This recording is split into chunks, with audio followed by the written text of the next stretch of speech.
এটার নাম হলো আইএলএস। এটা সম্বন্ধে আগেও আমরা বেশ কয়েকবার কথা বলছি, ডিটেল আজকে দেখব। ইনস্ট্রুমেন্ট ল্যান্ডিং সিস্টেম, তার মানে হলো পাইলট এখানে ইনস্ট্রুমেন্ট দেখে নামবে, ইনস্ট্রুমেন্টের হেল্প নিয়ে নামবে। ভিজুয়াল বা ম্যানুয়ালি এটা নামবে না।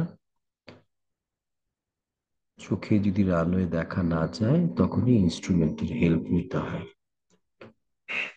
তাহলে এটার মধ্যে কি থাকে? এটা একটা গ্রাউন্ড ইনস্ট্রুমেন্ট। কোথায় থাকে? অ্যাপ্রোচের মধ্যে থাকে না, বিশেষ করে নামার জায়গাটা।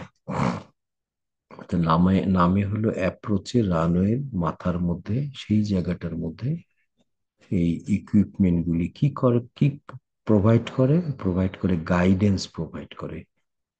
যে ল্যান্ড করবা, ল্যান্ড করার জন্য রানওয়ের সেন্টার বরাবর তোমাকে থাকতে হবে এবং হাইট মেনটেন করতে হবে।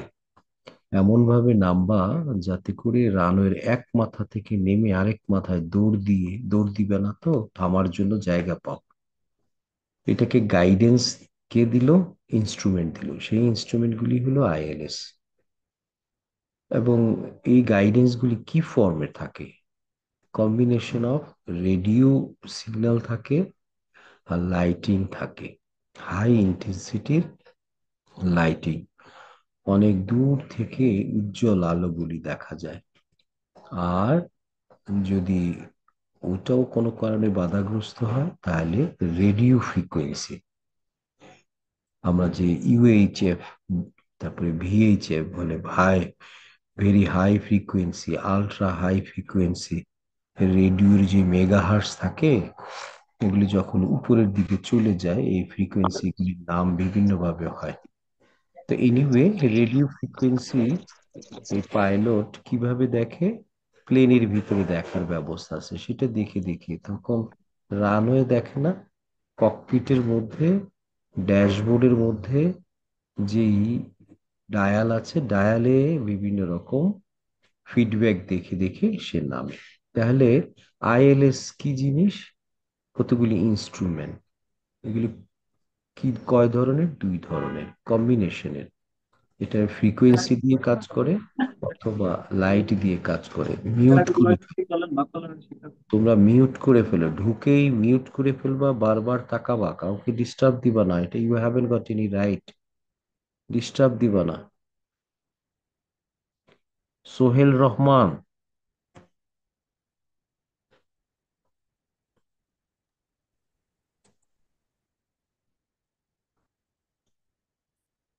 হোয়াই ইট ইজ এমপ্লয়েড, কেন এটাকে আইএলএস দিতে হয়? প্লেনকে টাচডাউনের ওই জায়গায় একটা মি- ওই জায়গাটার মধ্যে নামার জন্য পাইলট নিজে নিজে তার এক্সপিরিয়েন্স অনুযায়ী, যদি রানওয়েটা দেখা যায়, এইম পয়েন্টটা যদি দেখা যায়, তাহলে সে কিন্তু এটা সহজে করতে পারে। কিন্তু in the presence of rain, fog অথবা স্নো যদি থাকে, তখন তার পক্ষে এটা সম্ভব হয় না। হুম। অনেক সময় অটো ল্যান্ডিং করতে হয়। তো এই কারণেই অটো ল্যান্ডিং প্লেনের মধ্যে যেমন ফ্যাসিলিটি থাকতে হবে, ম্যাচিং করে রানওয়ের মধ্যেও কিন্তু ফ্যাসিলিটি থাকতে হবে। সেই ফ্যাসিলিটিগুলি কি? যে হরিজন্টালি তার পজিশনটা কোথায় আছে, ভার্টিক্যালি কত পজিশনে আছে, এই হরিজন্টাল বা ভার্টিক্যাল বোথ প্লেনে তার পজিশনটাকে গাইড করবে। অর্থাৎ পাইলট নিজে গ্রাউন্ডের ইকুইপমেন্ট থেকে ফিডব্যাক পাবে তার হরিজন্টাল পজিশন কত। যদি দেখা যায় সেন্টার লাইনের বাঁ দিকে আছে, তাহলে তাকে ডান দিকে আসতে হবে। যদি ডান দিকে চলে যায় সেন্টার লাইনে, তাহলে বাঁ দিকে আসতে হবে।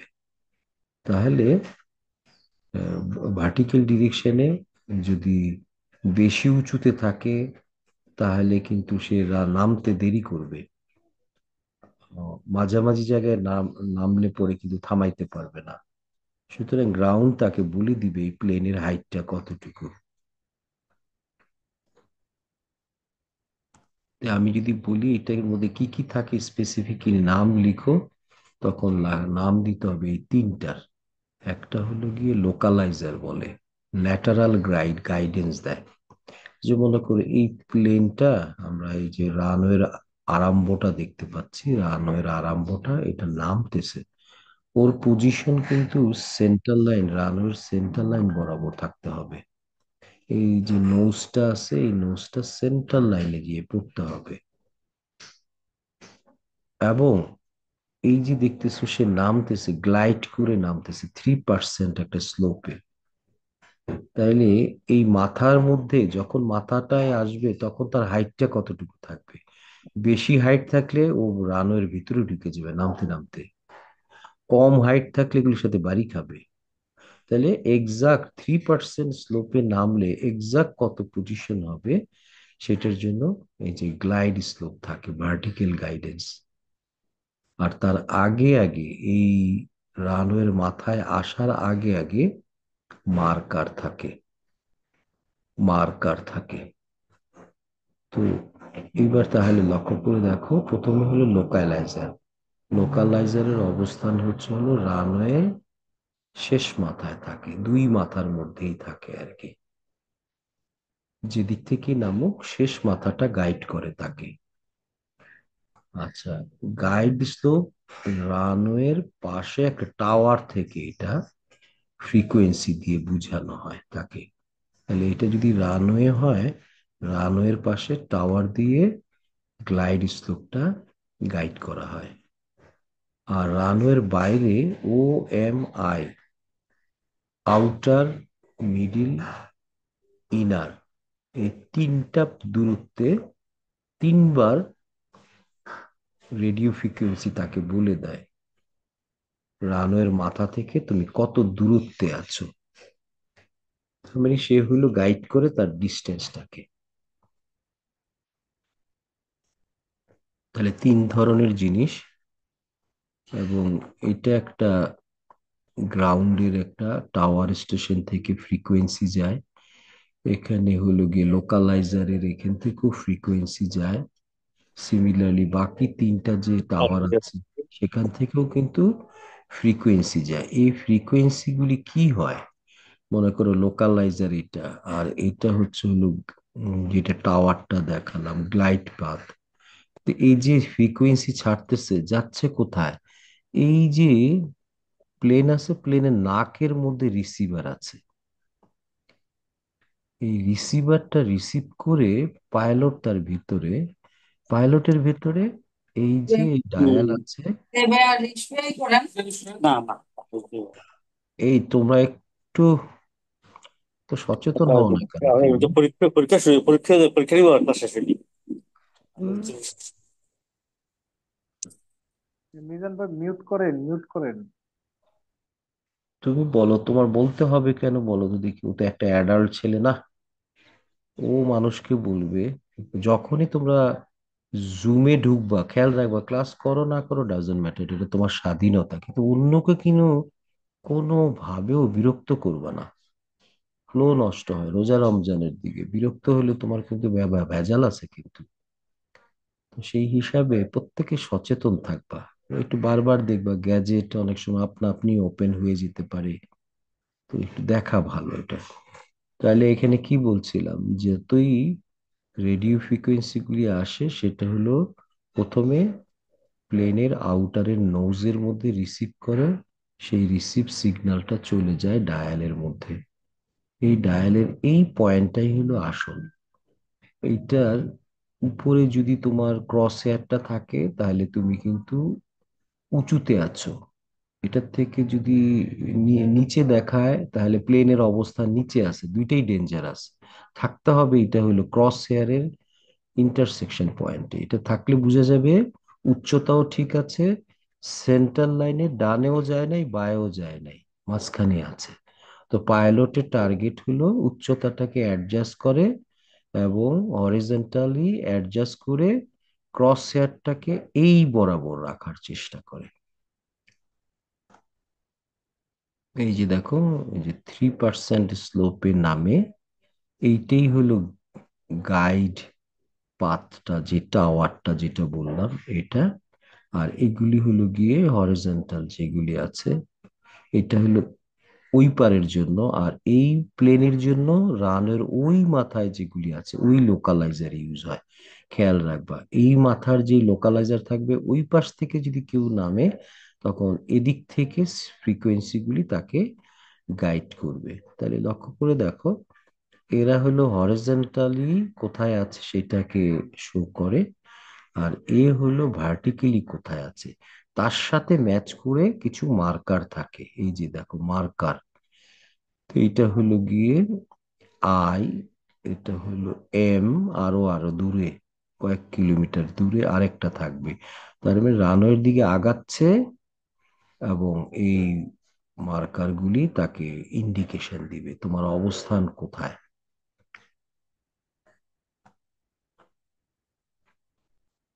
তো এখানে একটা জিনিস খেয়াল রাখো, এই যে মাটির মাটির মধ্যে এই যে লোকালাইজার, এটাকে বলা হয় লোকালাইজার, এটা কার জন্য প্রযোজ্য? ওই ওদিক থেকে যে নামবে তার জন্য প্রযোজ্য, খেয়াল রাখবা কিন্তু। এরকম আরেকটা সেট ওই মাথায়ও আছে। যাই হোক, এ কি করে, এই যে ভিএইচএফ ফ্রিকোয়েন্সিটা সে ছাড়ে, ভেরি হাই ফ্রিকোয়েন্সি, এই রেডিও সিগন্যালটা সে ট্রান্সমিট করে, অলওয়েজ করেই যাচ্ছে। তাহলে এই ট্রান্সমিশনটা, এগুলি হলো অ্যান্টেনা, অ্যান্টেনাগুলি ট্রান্সমিট করলো একটা সিগন্যাল যার জন্য দরকার। সেখানে একটা রিসিভার আছে, রিসিভার কোথায় আছে? নাক, প্লেনের নাকের মধ্যে আছে, সে রিসিভ করবে। তো এই সিগন্যালগুলি কি শো করছে, এই যে প্রত্যেকটা নিজস্ব লোকেশন অনুযায়ী এই থ্রো করছে। তো তাহলে হরিজন্টাল, এগুলি হলো হরিজন্টাল পজিশনটা কোনটা সেন্টার হবে সেটা শো করে। তাহলে এটা একটা ভিএইচএফ সিগন্যাল, সে ট্রান্সমিট করে অ্যান্টেনা দিয়ে, রিসিভ করে প্লেনে, সেটা চলে যায় ককপিটে, এবং লোকালাইজার থেকে সে জানতে পারবে সেন্টার লাইনে আছে কিনা নাই। সিমিলারলি গাইড পাথের অ্যান্টেনা, যেটা এই যে এটা, এটা হলো টাওয়ারটা, এই টাওয়ার থেকে UHF ultra high frequency signal vertical ডিরেকশনে ট্রান্সমিট করে, তারপরে এটা রিসিভ করে, এরপরে পাইলটের কাছে চলে যায়। এটাই লিখছে, localiser and glide path antenna located at airport nose, aircraft nose. ওই যে রিসিভ করার অ্যান্টেনাটা ওইখানে রিসিভ করে, এবং এটা সেন্ড করে কোথায়? ককপিটের মধ্যে। এখন ককপিটে ট্রান্সলেট হয় ওই যে যেটা দেখাইলাম ডায়ালের মধ্যে, হয় আহ, উপরে উঠে যায়, অথবা নিচে নেমে নেমবে বেশি থাকে এই যে। তো তখন পাইলট বুঝে আমাকে উপরে থাকলে নিচে নামতে হবে, নিচে থাকলে উপরে উঠতে হবে, অথবা ডানে বায়ে প্লেন যদি সরে থাকে, পাইলটের কাজ হলো ক্রস হেয়ারটাকে সেন্টারে নিয়ে আসা, ডানে থাকলে বায়ে আসবে, বায়ে থাকলে ডানে যাবে। তাহলে খুব সুন্দরভাবে সে টাচ ডাউনে নামতে পারবে এইম করে। ওই যে এটা হলো লোকালাইজারটা, এটা তাহলে রানওয়ে। হুম। তো এর আগেই হচ্ছে হলো গিয়ে এখানে তোমাকে দেখাচ্ছে, এটাই হলো আউটারটা, আউটার মার্কার, এটা হলো মিডিল মার্কার, এটা হলো ইনার মার্কার। এখন প্রতিটা এখানে যদি প্লেনটা যখন যাবে, পাইলট আওয়াজ পাবে একটা। এখন আওয়াজও দেয় না, মুখেই বলে দেয়। কি বলে? প্রথমে বলে 60 মিটার। কি 60 মিটার বলে, মানে হাইটটা হলো তার 60 মিটার। এবং তোমরা যারা প্লেনের ভিডিও দেখবা, দেখবা পাইলট শুনতেছে 60 মিটার, 50 মিটার, 40 মিটার, এইভাবে করতে জিরো যখন হয় তখনই নেমে যায় আর কি। তাহলে এইটা হলো মাঝখানে হলো 60 মিটার, এখানে হলো জিরো, আর এইটা হচ্ছে হলো গিয়ে কত মিটার হবে? এটারও হয়তো এখানে দেওয়া নাই, এটারও একটা নির্দিষ্ট উচ্চতা শো করে অনেক দূরে। এবং কত কিলোমিটার দূরে দেখো, প্রায় 11 কিলোমিটার দূরে এটা, রানওয়ের এন্ড থেকে 11 কিলোমিটার দূরে। আর এইটা কত মিটার দূরে? এটা হলো গিয়ে 1.2 কিলোমিটার দূরে। তো এগুলি ইন্টারন্যাশনালি স্ট্যান্ডার্ড হিসাবে থাকে। তখন প্লেন আস্তে আস্তে আগাতে থাকলে পরে রানওয়ের ওই মাথায় থাকে লোকালাইজার, পাশে থাকে গাইড প্লাগ, আর এগুলি হলো গিয়ে মিনিমা বলে, অর্থাৎ ইন্ডিকেটর দেয় কোথায় তার অবস্থান। তো প্লেনকে এইভাবে গ্লাইড করে নামতে হয়, এইভাবে নামতে হয়। তো ওর উদ্দেশ্য হবে এই পথটাকে ফলো করা। তাহলে উচ্চতাটাও গ্র্যাজুয়ালি রাইট জায়গায় যে জিরো হবে এবং সেন্টার লাইনে থাকবে। তো এখন এই জায়গাটার মধ্যে কাজ করে কিভাবে একটু ভালো করে লক্ষ্য করে দেখো। যদি পাইলট কিছু দেখতে না পায়, এগুলি কিন্তু ফ্রিকোয়েন্সি দেখাচ্ছে। এই লাইনে একটা ফ্রিকোয়েন্সি, ভার্টিক্যাল প্লেনে ফ্রিকোয়েন্সি। তো ভার্টিক্যাল প্লেনে যেটা আছে হলো কি, এটা লোকালাইজারের সেন্টার লাইন শো করে। এই যে এটা সেন্টার লাইন শো করে। তার মানে উঁচুতেও থাকতে পারি, নিচুতেও থাকতে পারি, কিন্তু সেন্টার লাইনে আছি এটা বোঝা যাবে যদি আমি এই প্লেনের মধ্যেই থাকি। আর আমি যদি এই সাইডে সরে যাই, তাহলে কিন্তু আমি সেন্টার লাইনে নাই। তো পাইলট কিভাবে বুঝবে? ওই ডায়ালের মধ্যে বুঝবে। তো এইটা পাইলটকে গাইড করার জন্য এই যে সুন্দর দুইটা প্লেন আঁকছে, যে হরিজন্টাল প্লেন, ভার্টিক্যাল প্লেন, এইটা বাস্তবে যেভাবে হয় সেটা হলো এখানে বলছে, একটা হলো 150 মেগাহার্জের একটা ফ্রিকোয়েন্সি ছাড়ে, আর একটা হলো 90 মেগাহার্জের। প্রথমে দেখো এই জায়গাটার মধ্যে, এটা হলো লোকালাইজার। এই যে লোকালাইজার এই মাথাটার মধ্যে যতগুলি আছে, সেই সেন্টার লাইন থেকে এদিকে একটা অ্যাঙ্গেলে এইভাবে ফ্রিকোয়েন্সিটা ছাড়ে। এই হলো গিয়ে তার রেঞ্জ ফ্রিকোয়েন্সির। সিমিলারলি এই অ্যাঙ্গেল করে সে 150-এর একটা ফ্রিকোয়েন্সি ছাড়ে। এটা হলো তুমি হরিজন্টাল প্লেনে দেখতেছো। এই যদি রানওয়ে হয়, এই ফ্রিকোয়েন্সিটা হরিজন্টাল প্লেনে আছে আর কি। কয়টা ফ্রিকোয়েন্সি ছাড়ে? দুইটা ফ্রিকোয়েন্সি, একটু মনে রাখবে, একটা 150 আর একটা হলো 90। তো প্লেন আসতেছে কোন দিক দিয়ে? এদিকে আসতেছে। ককপিটের মধ্যে ডায়ালের ডান দিক দেখাবে কখন?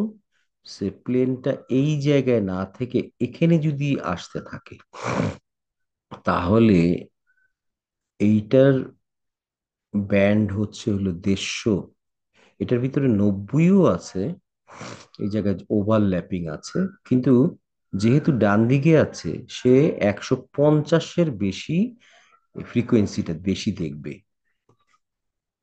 As compare to 90। আবার প্লেন যদি কোনো কারণে বাঁ দিকে থাকে, সে ডায়ালের মধ্যে, ও তো আর এটা দেখাবে না, ডায়ালের মধ্যে ট্রান্সলেট করে দেখাবে সে তুমি বায়ে আছো কেন, 50-এর ফ্রিকোয়েন্সি তুমি বেশি পাচ্ছ অ্যাজ কম্পেয়ার টু 150-এর। তখনই পাইলট অ্যাডজাস্ট করে, কইরা যখন একদম সেন্টারে থাকবে, হ্যাঁ এই সেন্টারের মধ্যে এইটা 50%, এইটা 50%, কোনো ডিফারেন্স নাই, তাহলে তুমি জিরোতে আছো, তার মানে অ্যালাইন করে আছো সেন্টার লাইনের সাথে। এই হলো ওয়ার্কিং মেকানিজম। এই যে এখানে ভালো করে দেখানো হয়েছে এই জায়গাটার মধ্যে, লোকালাইজার থেকে ইকুই সিগন্যাল মানে 50-50 এই লাইনটা। এটা একটু ডানে গেলে, এদিক থেকে যদি নামো বামে গেলে, এটার প্রপোর্শন বেড়ে যাবে, এটা কম হবে। এইভাবে সাধারণত কোনো কিছুর দরকার হয় না, জাস্ট সিগন্যালগুলি ডিফারেন্সিয়াল থেকেই 50-50 হলে there is no differential, pilot বুঝবে আমি সেন্টার লাইনে বরাবর আছি। তারপরে উঁচুতেও থাকতে পারি, নিচুতে থাকতে পারি, কিন্তু আমি সেন্টার লাইন বরাবর আছি। এখন আমি সেন্টার লাইনে ঠিকই আছি, কিন্তু উঁচুতে আছি না নিচুতে আছি সেইটার জন্য আবার এই যে এখানেই বলতেছিল যে লোকালাইজার যখন ইন্ডিকেট করে, এইটা হলো মেইন জিনিস। এটা তো, এটা ঠিক আছে, কিন্তু এখানে দেখাচ্ছে ডান দিকে আসো, এটা দেখাচ্ছে বা দিকে আছো। হ্যাঁ, বুঝতে পারছো কেমনে বুঝায়? বা দিকে থাকলে 90 মেগাহার্জ এর ফ্রিকোয়েন্সি বেশি পাবে, ডান দিকে থাকলে 150-এর বেশি পাবে, এই বরাবর থাকলে 50-50 থাকবে। এবং এইটাই টার্গেট পাইলটের। আর এই এই হরিজন্টাল যে লাইনটা আছে, এটা যদি উপরে উঠে যায় তাহলেও ভালো না, নিচে উঠে গেলেও ভালো না। সেই জন্য আরো দুইটা ফ্রিকোয়েন্সি ছাড়ে এই টাওয়ার থেকে।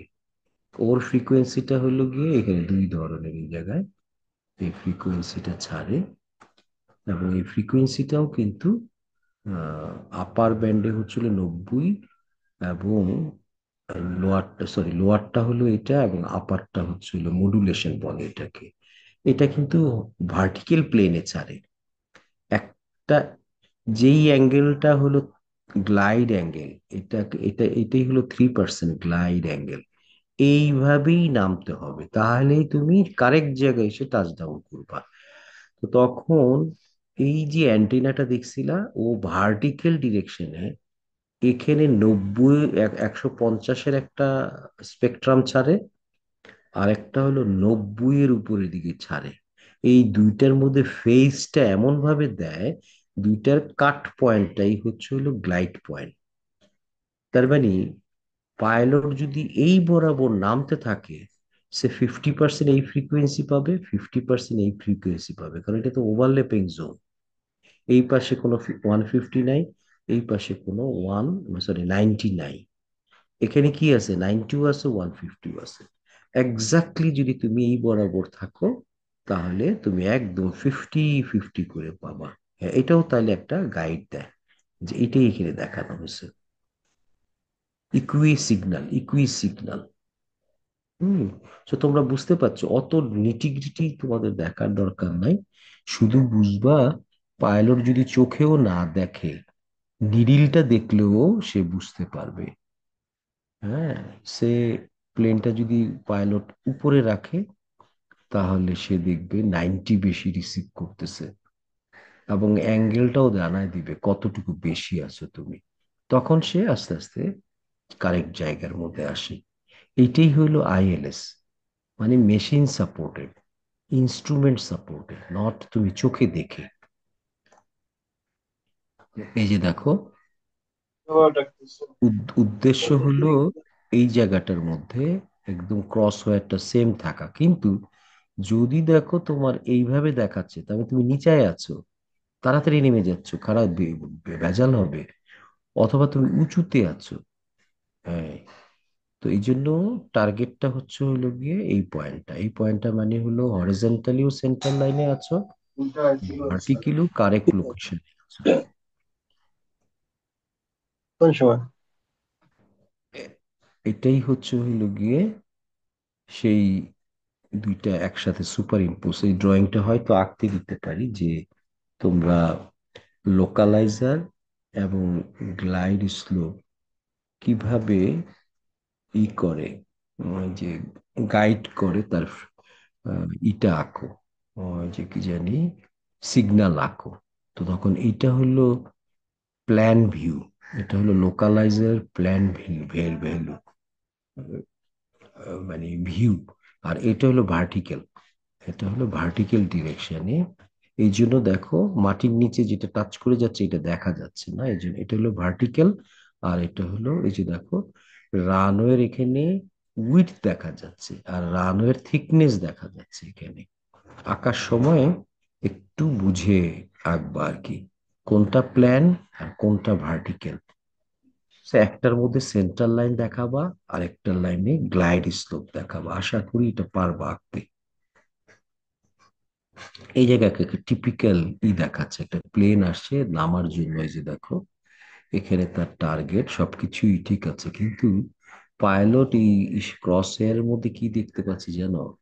এই দেখতে পাচ্ছি বাঁ দিকে চলে আসছে বেশি, বুঝতে পারছো? সেন্ট্রাল লাইনে নাই কিন্তু, সেন্ট্রাল লাইনে নাই, অথবা এটা ডান দিকে চলে আসছে, এটা সেন্ট্রাল লাইনের মধ্যে নাই। একই জিনিস এই জায়গাটার মধ্যে পাইলটের টার্গেটটা হচ্ছিল এই বরাবর থাকা, এক্স্যাক্টলি 100% সেন্টারে থাকা আর কি। সিমিলারলি তোমাকে এক্স্যাক্টলি এই গ্লাইড পাথের মধ্যে থাকা, তাহলেই এই পয়েন্টটা এক্সাক্ট হবে। এটা হলো হরিজন্টাল আর এটা হলো ভার্টিক্যাল গ্লাইড স্লোপ। আর বাকি যে মাথার আগে আসার আগে আগে 10 কিলোমিটার আগের থেকেই প্লেনকে গাইড করে, সেটার জন্য আগেই দেখছো আউটার মার্কার থাকে, মিডিল মার্কার থাকে, ইনার মার্কার থাকে। এখন পাইলট কানে শোনে, অডিওতেও শোনে সবাই। আমি জানি না, দেখি তো তোমাদেরকে এখানে দেখানো যায় কিনা, আছে কিনা।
এনিওয়ে, খুঁজে পাওয়া গেল না। তো যাই হোক, এগুলি যখন প্লেন রানওয়ের দিকে আসতে থাকে, অ্যান্টেনাগুলি পার হওয়ার সময় সে চোখেও দেখতে পারে, এবং একটা অডিও ভয়েস চলে আসে, তোমার দূরত্ব কত, উচ্চতা কত। আর ককপিটের মধ্যে এই ও পার হইলে, আউটার পার হইলে এই ব্লু সাইনটা জ্বলে, সে বোঝে যে আমি 10 কিলোমিটার রেঞ্জের মধ্যে চলে আসছি এয়ারপোর্টের। এটা হলো মিডিল, 1.1 কিলোমিটার।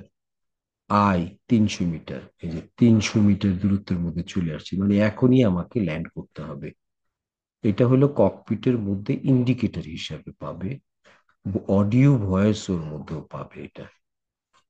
ওই যে দেখো, আই লেখা আছে, এম লেখা আছে, এবং ও লেখা আছে এই জায়গাটার মধ্যে। এটাই হলো ককপিট। এই ককপিটের মধ্যে এই জিনিসগুলি জ্বলতে থাকে আর কি, জ্বললে পরে বোঝা যায় আর কি, যে এই সেই পয়েন্টগুলি, এগুলিকে সে মেনটেন করে। ওই যে আরেকটা দেখানো হচ্ছে। তো এই হলো গিয়ে ক্রস হেয়ারটা, এই ক্রস হেয়ারটা এই জায়গায় আনতে চায়, এটাই উঠানামা করে, এটাই এইভাবে ঘোরাঘুরি করে। হ্যাঁ, তো পাইলটের কাজ হলো এইভাবে নামতেছে, এই জায়গায় উচ্চতাটা কত এটা কারেক্ট করে নেয়।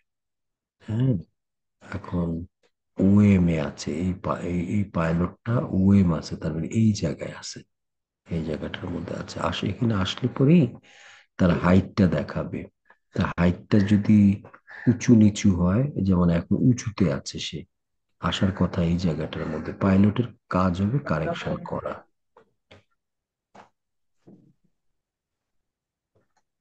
এবং মার্কার গুলিও কিন্তু ফ্রিকোয়েন্সি ট্রান্সমিট করে। ও ফ্রিকোয়েন্সিটা হলো 75 মেগাহার্টজে সাধারণত এটা দেয়।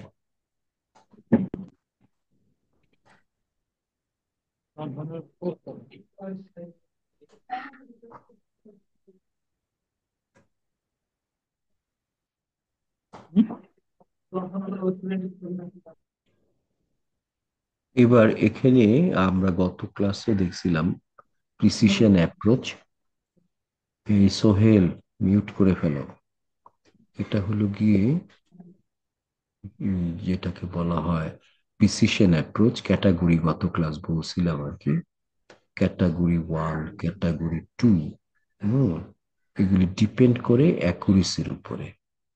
তো আমি যদি তোমাদেরকে বলি সবচেয়ে হাইয়েস্ট স্ট্যান্ডার্ডের এয়ারপোর্ট বা রানওয়ে হবে সেইটা যেখানে পাইলট কিছু না দেখলে পরেও সে অটো পাইলট মোডে নেমে যেতে পারবে। হ্যাঁ, যে ডিক্লেয়ার করবে, যেমন ফাইভ স্টার হোটেলগুলি যখন ডিক্লেয়ার করে তখন কিন্তু ওরা বলেই দেয়, ভাই আপনি টুথব্রাশ আনলেন কি আনলেন না, টাওয়াল গোসল করার জন্য টাওয়েল আনলেন কি আনলেন না, সাবান আনলেন কি আনলেন না, জুতা আনলেন কি, কোনো চিন্তা করবেন না, আপনি খালি চলে আসেন, কারণ আমি এই ফ্যাসিলিটিগুলি আপনার বাসার ভিতরে দিয়ে দিব। এইটা যারা করে তাদের তখন স্ট্যান্ডার্ড বেড়ে যায়। সিমিলারলি পাইলটকে রওনা দিয়ে বলতে হবে আপনার চিন্তা করার দরকার নাই, ঢাকায় ফগ আছে না ঝড় আছে না বৃষ্টি আছে, রানওয়ে দেখা যায় কি যায় না। আমাদের রানওয়ে ক্যাটাগরি 3, আইএলএস ক্যাটাগরি 3। এই তখন বলো ও মাই, দারুণ, পাইলট তখন শান্তিতে থাকে। আর যদি বলে যে না আমার ভাই ইনস্ট্রুমেন্ট সাপোর্ট সিস্টেম কিচ্ছু নাই, যা কিছু আপনাকেই করতে হবে, তখন পাইলট বলবে আমাকে ভাই দেখতে হবে। তো দেখাজনিত দূরত্বের উপর ডিপেন্ড করে এই ক্যাটাগরিগুলি করা হয়। যদি তুমি 500 মিটার, 550 মিটার দূর থেকে পাইলটটাকে, সরি রানওয়েটাকে দেখতে পারো, হুম, এই যে visibility not less than 800, hmm, or এর রানওয়ে ভিজুয়াল রেঞ্জ, এটাই ধরো 800 মিটার দূর থেকে দেখতে যদি পাও তাহলে ক্যাটাগরি 1। তুমি বলবা আমি আপনার জন্য সবসময় অ্যাটলিস্ট 800 মিটার দূর থেকে আপনি দেখতে পাবেন, অ্যাটলিস্ট 800 মিটার দূর থেকে। বুঝতে পারছো? তখন সে একটা স্বস্তি পাবে যে আমি 800 মিটারের মাঝখানে আমি নিজে কারেক্ট করে নিতে পারবো আর কি। কিন্তু ক্যাটাগরি যদি 2 হয় তখন বলতে হবে যে ভাই আপনি যদি 350 মিটার দূরে চলে আসেন, হুম, তারপরেও যদি নামতে চান, আমার সেই ধরনের ইনস্ট্রুমেন্ট আসে যেখানে আপনি সাপোর্ট নিয়ে নামতে পারবেন। নর্মালি কিন্তু 350 মিটার দূর থেকে দেখলে হবে না, এটা অ্যাটলিস্ট 1500 মিটার দূর থেকে দেখতে হবে, ভিজুয়ালি যদি দেখতে হয়। কিন্তু এখন যদি দেখা না যায় তখনই সাপোর্ট সিস্টেম দিতে হয়, ডিসিশন সাপোর্ট সিস্টেম। তো ন্যূনতম ফ্যাসিলিটি যদি থাকে তখন তুমি বলবা ভাই তুমি 800 মিটারের মধ্যে এসে আমার কিছু ইকুইপমেন্ট পাবা, সামান্য কিছু দিছি তোমার হয়ে যাবে। তখন দেখা গেল যে কোনো কোনো বছরের কোনো কোনো সময় 800 মিটারও দেওয়া যায় না, এটা হয়ে যায় হইল গিয়ে ধরো 300 মিটারের কাছাকাছি। তো তখন তোমাকে ইনস্ট্রুমেন্টের সংখ্যা বাড়াইতে হবে, যদি তাকে ল্যান্ড করার সুযোগ দাও তখন সেটা হয়ে যাবে ক্যাটাগরি 2। ক্যাটাগরি 3 মাঝখানে আবার 3 ভাগ করছে, সবগুলি কিন্তু ওইটার উপরে ভিত্তি করি। 200 মিটারের ভিতরে যদি চলে আসো, 150 মিটারের ভিতরে, 200 মিটারের নিচে যদি চলে আসো, 50 মিটারের মধ্যে যদি চলে আসো, হ্যাঁ, এই দূরত্বগুলির উপরে ডিপেন্ড করেই সাধারণত তুমি ইনস্ট্রুমেন্ট বাড়াই দিবা একটা পর্যায়ে। বটম লাইন হলো ক্যাটাগরি 3C, এখানে কি হয়েছে জানো, no runway visual range, runway দেখাই যায় না। তুমি বলবা আমি কিন্তু ক্যাটাগরি 3C, তার অর্থ হলো এত ইকুইপমেন্ট বসাইছি, আমি ডিক্লেয়ার করছি ক্যাটাগরি 3, অর্থাৎ বড় ঝড় আসলে পরে যেমন দিয়ে দেয় না, কি বলবো, আহ, সতর্ক বার্তা দেয় না, 10 নম্বর সতর্ক বার্তা, একইভাবে এখানে বলে দিচ্ছে আমার এই ইকুইপমেন্ট যা আছে সেটা ক্যাটাগরি 3C, সিচুয়েশনটাকেও টেক কেয়ার করতে পারবে। পাইলট বোঝে, ও রানওয়ে যদি দেখাও নাও যায়, একদম রানওয়ের মাথা আসার পরও যদি দেখা না যায়, যেটাকে বলে জিরো ভিজিবিলিটি, তাও আমি নামতে পারবো, কারণ সে আমাকে নামার সময় এই ধরনের নামার সব ইনস্ট্রুমেন্ট সাপোর্ট দিবে আর কি। সো তাহলে আহ, কতগুলি কি বলবো, প্রিসিশন গাইড আছে। প্রিসিশন গাইড অনুযায়ী অ্যাপ্রোচের ক্যাটাগরি হয়, পাইলটকে ডিক্লেয়ার করতে হয়। তো ক্যাটাগরি হলো 1, 2, 3। থ্রির ভিতরে আবার তোমার ইনস্ট্রুমেন্টের সাপোর্ট অনুযায়ী আরো 3 ভাগ করা হয়েছে। আমি যদি বলি সবচেয়ে হাইয়েস্ট লেভেল, যেখানে ভিজিবিলিটি জিরো, সেই প্রিসিশন ক্যাটাগরি কোনটা, তখন বলবো ক্যাটাগরি 3C। এই যে এটাই বলছে, 3C মানে জিরো ভিজিবিলিটি, দেখাই যায় না, কিচ্ছু দেখা যায় না। তাহলে কি নামবা না? নামবা, অটো পাইলটে নেমে যাবা। প্লেনটাও সেই স্মার্ট, আবার গ্রাউন্ডের থেকেও ফ্রিকোয়েন্সি সবগুলি সে কিন্তু রিসিভ করতে পারবে।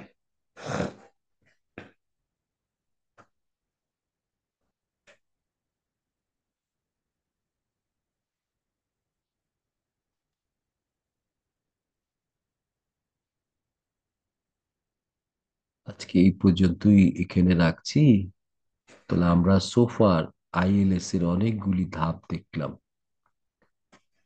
এবং আইএলএস এর ক্যাটাগরিও দেখলাম, ইকুইপমেন্ট অনুযায়ী প্রিসিশন অ্যাপ্রোচ কিভাবে ক্লাসিফাই করা হয়, হরিজন্টাল এবং ভার্টিক্যাল গাইড কিভাবে দেয়, ফ্রিকোয়েন্সি কয়টা থাকে, মার্কারগুলি কোথায় থাকে, কয়টা মার্কার থাকে, এই জিনিসগুলি আমরা দেখলাম।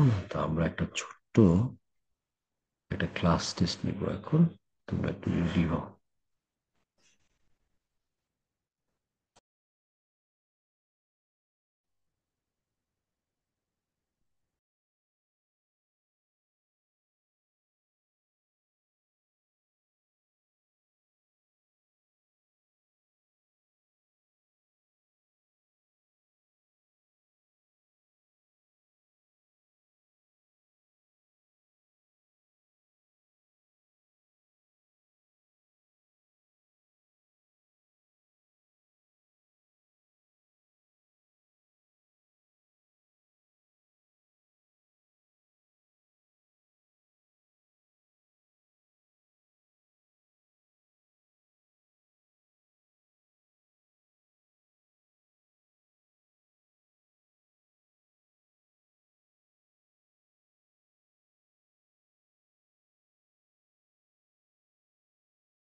নিরাপদ দূরত্বে দাঁড়ান। Please stand clear of the doors.